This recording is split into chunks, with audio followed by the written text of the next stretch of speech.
कई बार व्यक्तियों को जब धोखा मिलता है और धोखा मिलने में वो एक ऐसा कदम उठा लेते हैं जैसे उनकी जिंदगी जो होती है वो नर्क हो जाती है।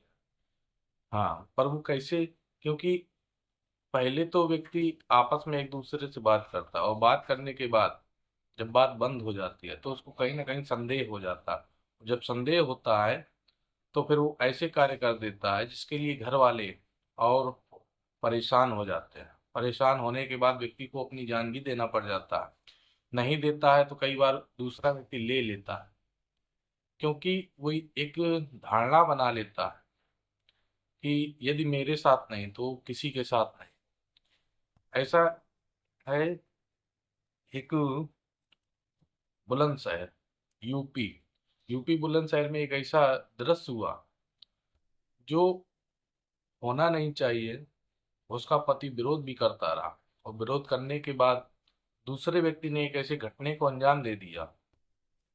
और अंजाम देने के बाद जो पति था उसने विरोध ही नहीं किया। उसने पुलिस को भी बुलाया, पुलिस की भी मदद ली। लेकिन कहा जाता है मदद कब तक लेगी और पुलिस आपके द्वारे कब तक रहेगी? कभी ना कभी उसको मौका मिलेगा, और जब मौका मिलेगा तो वो अपना खेल अवश्य खेल जाएगा। यूपी बुलंद नमस्कार, मैं अनुराग द्विवेदी। यदि आप हमारे चैनल पर नए हैं तो सब्सक्राइब करें, लाइक करें, कमेंट करें।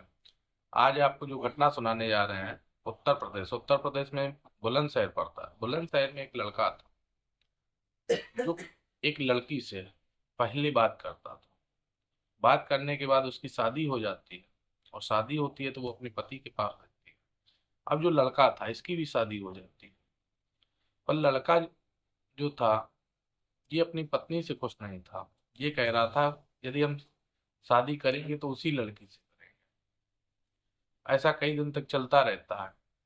दारू पीता है, मारता है, अपने घर में कलह करता है। कलह करने से दारू पीने के नशे में उससे विशेष कोई बोलता नहीं। और नहीं बोलता है तो वो दूसरी लड़की से मिलने जाता है। उसका जो पति था वो भी परेशान हो जाता है, और परेशान होने के बाद पुलिस को शिकायत करता है। पुलिस से शिकायत करने के बाद पुलिस आती है, समझाती है, पर लड़का नहीं मानता। जब नहीं मानता है तो कई बार लड़ाई होती है। मोहल्ले वाले आते हैं, इकट्ठ मोहल्ले वाले समझौता करते हैं आके। पर समझौता करने में लड़की जो थी वो मना कर देती है कि हमारा आपस का मैटर है, हम लोग निपट लेंगे, आप लोग ना बोले कुछ। पर मोहल्ला वाले कब तक देखेंगे? कभी ना कभी तो इतराज करेंगे। भले ही आप अपना पैसा खर्च करें पीने में, पर लड़ाई जहां तक करेंगे वो अच्छा नहीं होता है, इसलिए वो मना करते हैं। मना करते रहे, लड़की ने समझा दिया नहीं हम आपस में एक दूसरे से निपट लेंगे। इसी चक्कर में दिक्कत आ गई। अगर वही शुरुआत में समझा दिया जाता तो फिर ये समस्या लड़की के साथ ना आती। लड़का जो था अदनाम, जो था, और लड़की थी आसमा। अदनाम ने कई बार ऐसी मुलाकात की, फोन करता था, उसके साथ घूमता था।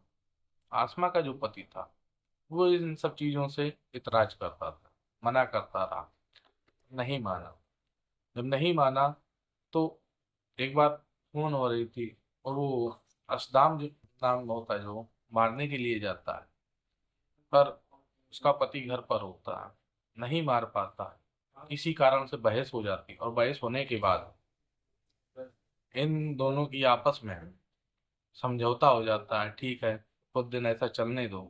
ऐसा चलता रहता है। लेकिन कहा जाता है जो व्यक्ति नशा करता है कब तक उसे समझाएंगे? कभी नशे की लत में वो पागल हो जाता है, और पागल होने के बाद ऐसे कदम उठा देता है जो आपके लिए, आपके परिवार के लिए घातकदायी हो जाते हैं। जैसा अदनाम ने किया है। अदनाम ने क्या किया? आसमा जो थे वो बुलंदशहर की बस्ती बस्ती मोहल्ले में रहते थे, नई बस्ती में। वहां जाते हैं तो उसकी एक बहन भी होती है, वो दूर होती है थोड़ा। उससे फोन में जब कभी बात होती है तो वो बताती है कि इन दोनों का आपस में पहले से मिलन रहा। इसके चलते घर वाले ने खूब विरोध किया, पर ये दोनों नहीं माने। जब नहीं माने तो इनकी शादी कर दी गई थी, और शादी करने के बाद वो अपनी पत्नी को मारता था, अदनाम। पत्नी को मारने के बाद उससे तालमेल कम बैठाता था। जो उसकी प्रेमिका थी, उसकी भी शादी हो गई थी, उससे तालमेल बैठाता था। पर जब किसी का घर उजड़ना होता है तो कहीं ना कहीं ये जो दृश्य बहुत गलत हो जाते हैं। आसमा के पति ने कई बार समझाया, आसमा समझ जाती थी, लेकिन उसको नहीं समझा पाती थी, अदनाम को। क्योंकि वो पीता था, वो उसके घर आ जाता था, गाली गलौज करता था। ऐसा कई दिन तक जब चलता रहा, चलने के बाद फिर एक दिन वो जाता है, कब्रिस्तान पहुंचता है और आसमा के घर पर आता है। तो आसमा को घुमाने के बहाने ले जाता है। जैसे घुमाने के बहाने ले जाता है तो वो धीरे से बातें करते करते चले जाते हैं, क्योंकि मोहल्ले वाले भी इतरार नहीं करते, क्योंकि वो खुलेआम टहलते हैं एक दूसरे के साथ। तो व्यक्ति पहला दिन हो तो मना करे, उनका डेली का ऐसा रूटीन बन गया था, तो व्यक्ति मना नहीं करता था।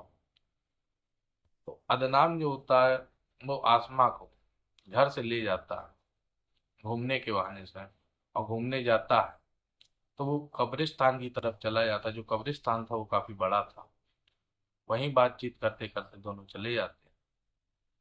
जब बातचीत कर रहे थे उसी बीच में अदनाम चाकू निकालता है, और चाकू निकालने के बाद आसमा के गले पर वार कर देता है।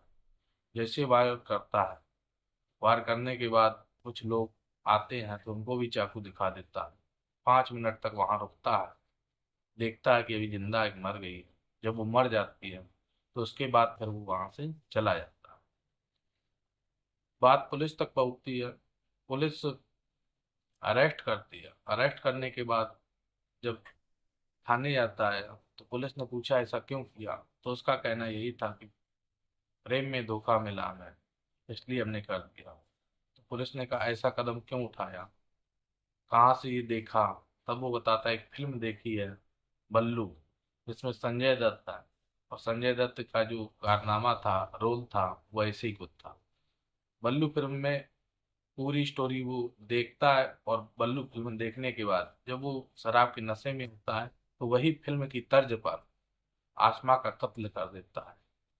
आसमा की बहन आती है, और उनके साड़ू आते हैं, पति भी आते हैं। ये सब बाद में गवाह देते हैं कि ये जो इनका कार्य था कई दिन से चल रहा था, और चलने के बाद ऐसी घटना को अंजाम दिया, जो एक काफी सोचने का विषय है।